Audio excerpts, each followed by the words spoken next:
नमस्ते, जय श्री महादेव, जय श्री महाकाल सभी को। तो मेरा आज का वीडियो है 16 सोमवार पे।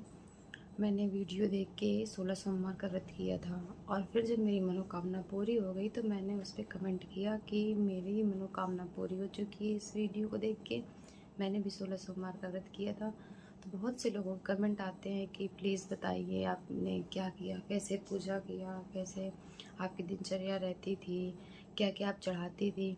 तो मैंने अभी कमेंट भी बताया, लेकिन बहुत से लोगों के अभी मैसेज आते रहते, तो मैंने सोचा क्यों ना एक वीडियो बना के डालूं और उस पर सब कुछ बताऊं कि मैंने जिस लिए 16 सोमवार का व्रत रहा वो मैंने सोचा भी नहीं था कि मेरी ये पूरी हो जाएगी। वैसे मुझे उम्मीद भी नहीं थी, लेकिन मैंने महादेव पे विश्वास करके ये व्रत किया और सच में मुझे दूसरे ही सप्ताह से, दूसरे ही सोमवार से दिखने लगा कि हाँ, मेरी ये मनोकामना पूर्ण होती दिख रही है मुझे। तो मैंने सोचा क्यों ना वीडियो बना के डालूँ तो सबका भला हो, सब कोई करे और सबकी महादेव इच्छाएं पूरी करे। तो मैं व्रत ऐसे तो बताते हैं कि सावन में रहना चाहिए या कोई दिन देख के कि सावन में रहो या फिर जाके उधर कार्तिक में रहो, लेकिन ऐसा कुछ नहीं है। महादेव की पूजा के लिए कोई टाइम, कोई दिन, कोई महीना नहीं होता है। और मैंने ये पूजा 16 जनवरी को शुरू की थी 2022 में। और ना तो तब कोई सावन आवन था, कुछ ऐसा नहीं था, क्योंकि मैं सावन तक का वेट नहीं कर सकती थी, ऐसी सिचुएशन थी। तो मैंने जनवरी में स्टार्ट किया और मैं सबसे पहले उठती थी, सुबह उठ के अपना घर का जो भी काम है वो सब निपटा के फिर नहाती थी। नहा के महादेव को जल चढ़ाती थी और चंदन लगाती थी, फूल चढ़ाती थी, क्योंकि मेरे घर के सामने शिवलिंग थी। तो आप लोग ये कोशिश करना कि जब 16 सोमवार का व्रत रहें तो मंदिर में पूजा ज़रूर करें, और जैसे घर में रहें तो शिव जी का पूरा परिवार हो उसकी पूजा करें। तो मैं मंदिर में जाके सुबह ऐसे पूजा कराती थी और मेरी मनोकामना भी बड़ी थी। तो मैंने निर्जला रहने का सोचा था कि मैं निर्जला पूरे 16 सोमवार के व्रत रहूँगी। तो मैं पानी भी नहीं पीती थी और जल चढ़ा के आ जाती थी। फिर घर के जो थोड़े बहुत काम होते थे करवा लेती थी साथ में, और अपना भगवान के दिन भर स्टेटस वीडियो देखती रहती थी, उन्हीं का चिंतन करती रहती थी, ना किसी के पास बैठती थी ना उठती थी। फिर 4 बजे से मैं अपनी तैयारियां शुरू कर देती थी कि मुझे पूजा करनी है। तो मैं पूजा बड़े विधिवत तरीके से करती थी। जैसे एक थाली ले लेती थी, तो प्रदोष काल में पूजा होती है, सबको पता है 16 सोमवार की। तो प्रदोष काल का जो समय होता है वो 6 बजे से लेकर 8 बजे तक का होता है। तो मैं 6 बजे पूजा करती थी। तो मैं 4 बजे से ही थाली लगाना शुरू कर देती थी। तो एक थाली ले लेती थी और उसमें पंचामृत बनाती थी। तो पंचामृत ज़रूरी है बनाना। पंचामृत के लिए हमें क्या क्या चाहिए?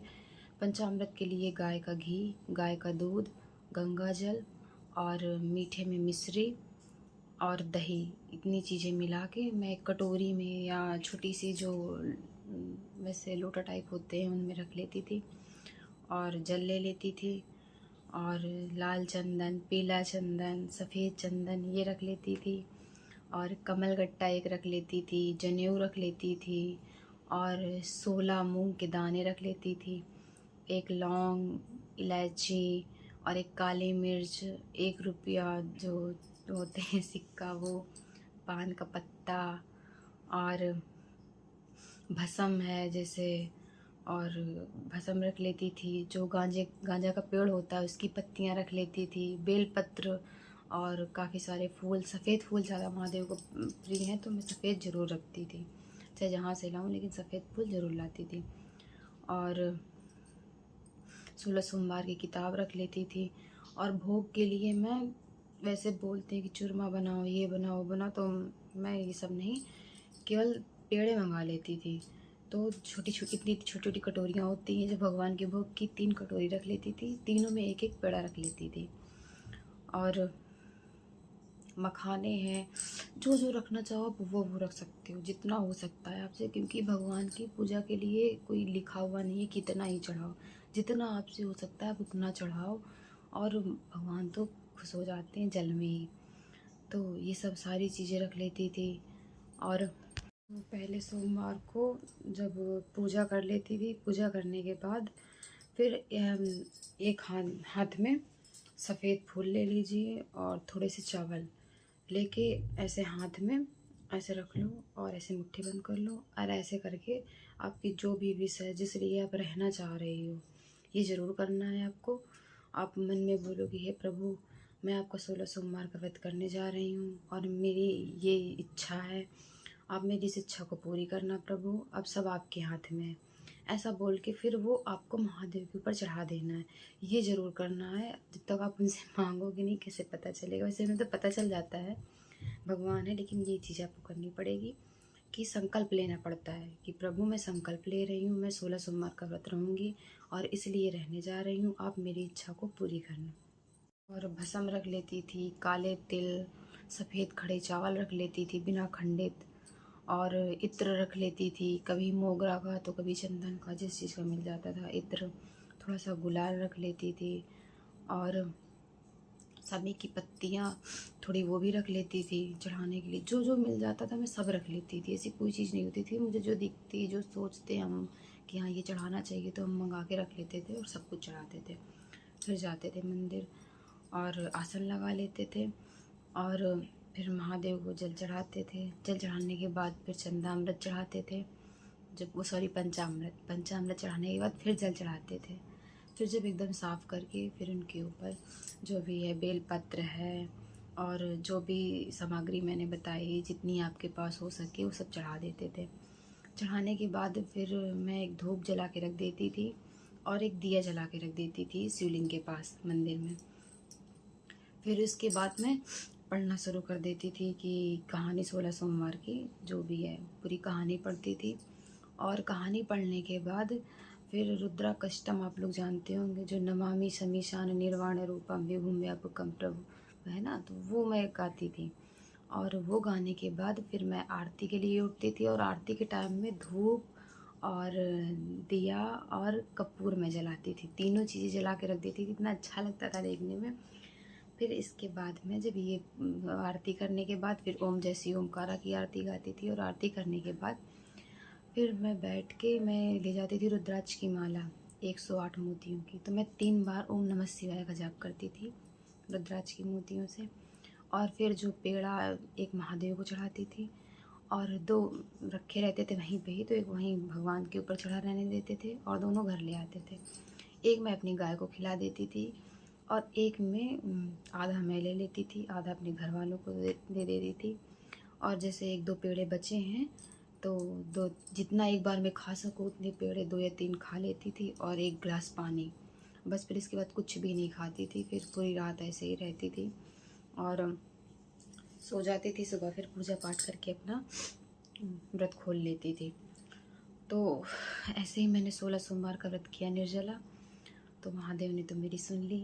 मैं आशा करती हूँ जो कोई भी करे प्रभु सबकी सुने, सबकी पार लगाए। और फिर जब मैंने इसको उद्यापन किया था तो बहुत से लोगों के कमेंट्स थे कि आपने उद्यापन कैसे किया। तो मैं बता दूं कि उद्यापन के लिए मैंने अपने तरीके से किया था। जैसे मैं पूजा करती थी विधिवत, वैसे ही मैंने पूजा करी।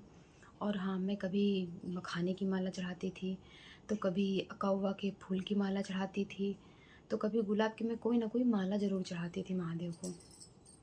और मैं जितनी पूजा महादेव की करती थी उतना ही सारा सामान, थोड़ा मैं डबल सामान ले जाती थी। उतना मैं नंदी बाबा के लिए बचा के रखती थी।